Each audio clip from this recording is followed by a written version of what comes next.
Then I saw the hand trying to get me from under the door. Oh my god! Throw up on him!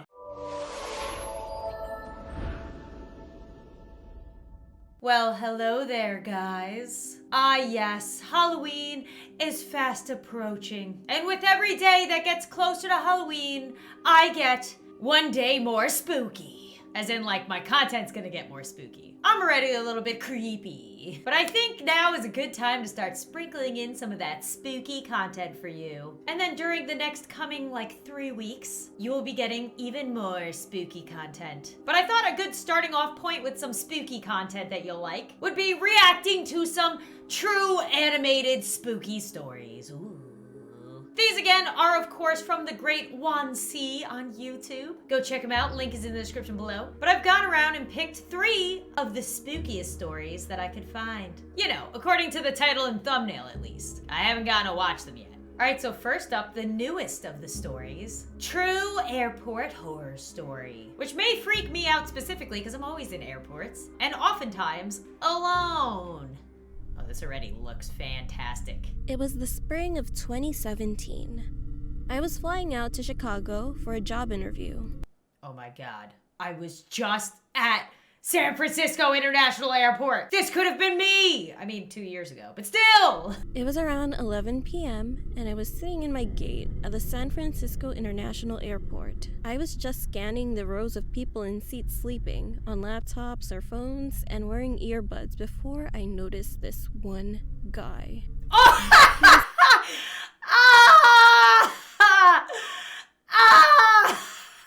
It's like la la la la la, all the normal people doing normal things.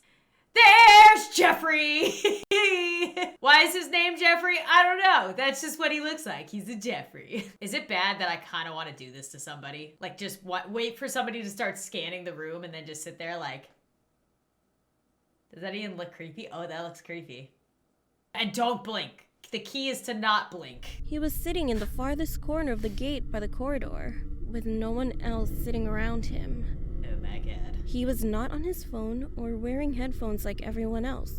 Okay, I have noticed this type of person at the airport. It freaks me out every single time. I mean, I don't find one every single time, but every single time I do find somebody at the airport who is not doing anything and is just sitting there, like staring off into space, like doesn't have a phone or music or a person or reading something. Nope. Just sitting there. He has this huge, crooked grin plastered on his face, and he's staring directly at me. Oh my god. Eventually, they called our gate, and I boarded the plane. I took my seat in the business class right by the window and went on my phone, checking Instagram and texting friends. It's gonna be him. I did not see the creepy man boarding. Oh no, he's behind her. An hour later, I went up in the... He's like, who's over there? Oh, it's her! Sometime through the flight, I got up to use the bathroom, and as I was finishing up in there, someone knocked on the door. Oh no. I called out, "Occupied," but the person continued knocking repeatedly and aggressively. So I opened the door to make some ballsy remark, but froze when I saw who was in front of me. Jeffrey. It was that guy from the airport. Oh my god! Still with that creepy grin plastered on his face. Quickly, I pushed past him and walked to my seat, not glancing behind me. As soon as we landed in Chicago, I was the first to get my suitcase down from the overhead luggage. Oh no. And the first off of that airplane. It's Jeffrey! I called an Uber as I walked to the airport parking lot. It was 12 p.m. in Chicago. No. The Uber came and I drove to my hotel. And as I checked into my room, I realized something horrible. Wait. I was gonna say, wait, you would think that the scariness, the story would end, because she's like, okay, I went to the airport, but there's still another minute and a half left, and I'm a little bit nervous. My wallet was missing. Biggest fear, that's the horror story. My biggest fear while traveling is that my ID and or wallet is gonna get stolen while I'm away from home, and then I'm not gonna be able to get back home afterwards. I don't know where I could have left it. Jeffrey has it. So I called the airport and asked them to search the plane. They did so and got back to me a few hours later saying they found nothing. Oh. We found nothing. What jerks! I drove back to the airport and spent the whole rest of the day searching and turning up nothing. Why would it be at My the only airport, theories though? were I had somehow left it at San Francisco. Yeah, I was gonna say, if anything, you left it at the other Or it had airport. been stolen. When I got back to San Francisco and drove to my house, I discovered something disturbing. I just realized if he got her wallet, he knows her address because it's usually on your license. My door was unlocked. No, girl, and my no! entire house was trashed. Everything had been broken, and anything worth a slight amount of value had been taken. No!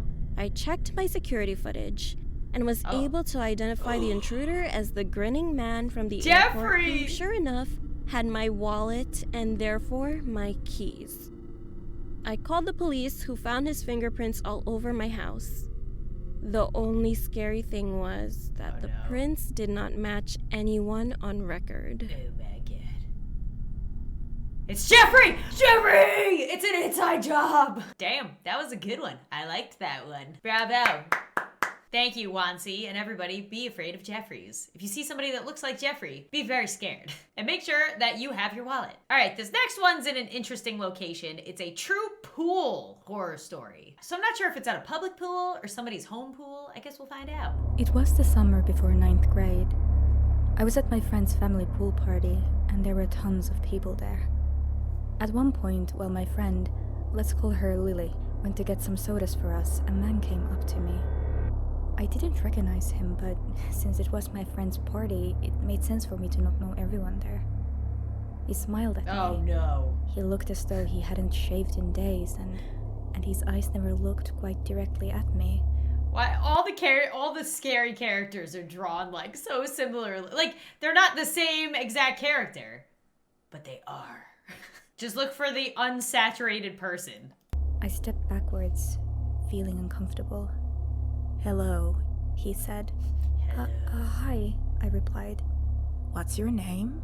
he asked. I supposed that a first name wouldn't hurt, seeing as we were surrounded by tons of people in my friend's backyard. I'm Carly, I said. "What's yours?" "Rick." he replied smoothly. "Are you having fun with Lily?" Some of my discomfort eased. "I'm her parents' friend." He continued, stepping closer to my face. His eyes weren't focused, and his breath smelled like alcohol, even though it was early in the day. I grew even more uncomfortable and stepped away, waving goodbye awkwardly.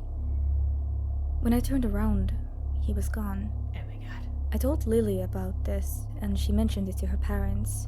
Her parents said that they didn't know Rick, which kind of freaked me out. But they told me that it could have been one of their friends who brought him over. So I shrugged it off and assumed everything was fine. After the party ended, Lily and I were having a sleepover at her house. So it's not a public pool, it's a private pool. That's even freakier. So we were home alone with her elder brother.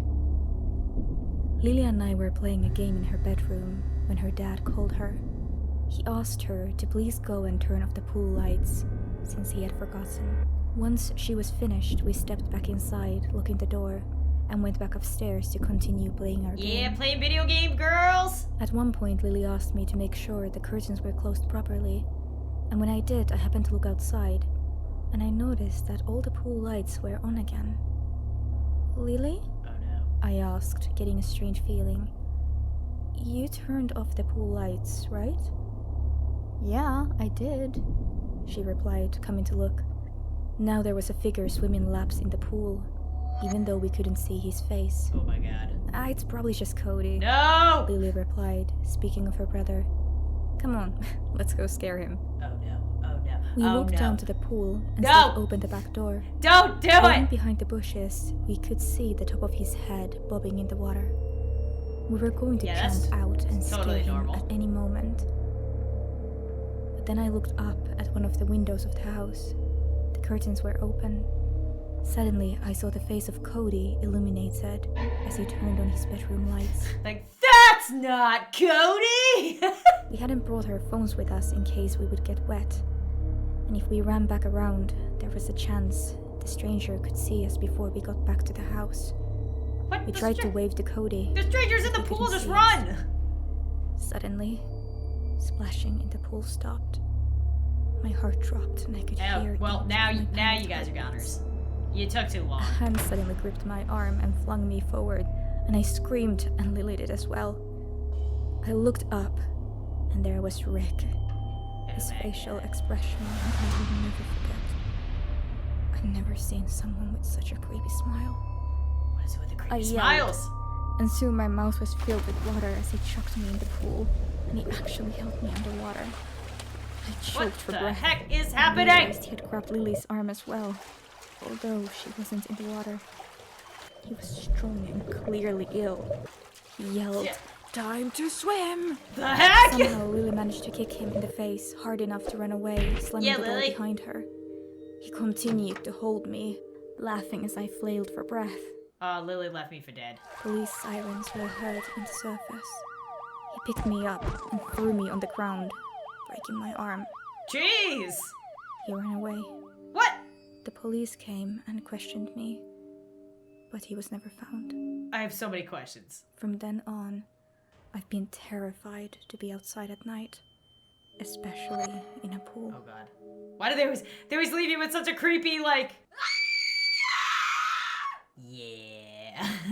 They always leave you with such a creepy, like, cliffhanger. What? I have so many questions. Like, how did Rick know who Lily was? I guess maybe he was a friend of the parents? But then they said that they never found him and they don't know who he is. So he was just... I'm so confused. Also, how did he breathe for so long underwater? How? Damon! Alright, moving on to another unexpected scary place. McDonald's. Specifically, a McDonald's restroom, which usually is kind of sketchy. I guess I understand. It says, I met a terrible creep at a McDonald's restroom. Why are there so many creeps in this world? Why? I met a terrible creep at a McDonald's restaurant. I was running errands with my husband one day when I was 6 months pregnant. Oh no, she pregnant too. The day started out normal as we took the subway together. That makes it worse. All of a sudden, I felt nauseous and I could feel that I had to vomit immediately. I quickly gave my bag to my husband and told him I had to run to the nearest bathroom. I bolted away at the next stop as I could not hold it in any longer. As I exited the underground... Why wouldn't you take... Wait. Why wouldn't you take your husband with you? Why wouldn't you be like, baby, I gotta throw up? If your pregnant wife or girlfriend or whatever runs off a subway, wouldn't you follow her? I mean, maybe he's going to, but he was not quick enough if she didn't know that he was or wasn't. Also, she's in a subway. I know I'm just like picking apart these stories, but I want them to be as good and true as they can be. If you need to throw up and you're on a subway, just find the nearest garbage can when you get to the next stop. That's the quickest and easiest thing to find, not a McDonald's. Usually you gotta go all the way down like a platform, all the way up, and then find a restaurant. Just go in the garbage. Nobody's gonna judge you. It's the city. I ran into the nearest restaurant, a McDonald's. Wow, the shade of saying the name of that restaurant. Watch. To the nearest restaurant, a McDonald's. A McDonald's. I hurried to the bathroom, where I passed a middle-aged man who was standing at the entrance of the bathroom. Does he have a creepy smile? Oh yeah, he's I got a creepy paid no smile. attention He's and got that pushed Jeffrey past him to get smile. in. He's got that As Jeffrey I smile. finally arrived to the bathroom, I immediately started puking. That's when the door handle of the bathroom started moving. I quickly pushed the door to keep it closed and yelled that it was busy, but the person on the other side pushed back. As that person managed to push harder, I saw the guy that was at the entrance. The Jeffrey smile. I freaked out and slammed the door shut and started yelling for help. The man was insistent and kept trying to get in. I started puking again, so I was left with trying to hold the door with my foot as he kept banging it harder and harder. I continued yelling in the direction of the window of the stall as I heard people saying that there was a girl who needed help. Suddenly, the guy stopped banging the door and everything got quiet. Oh no, there's still a lot of time. Then, I saw curly hair and a hand trying to get me from under the door, which had a pretty large... Oh my god! I started screaming again as I started kicking his Throw up on face. him! Then, I heard a man yell, and the creep suddenly getting away quickly. I kept the door shut when I heard a male voice telling me to come out and that it was okay. Oh, what a nice looking guy. I opened the door to find He the doesn't have a manager of Jeffrey the smile. McDonald's confused and shocked. I told him what happened and he called the police. With all the commotion, my husband finally found me. When the police arrived, I gave the police a description, but they never found the guy. Of course they didn't. Ah.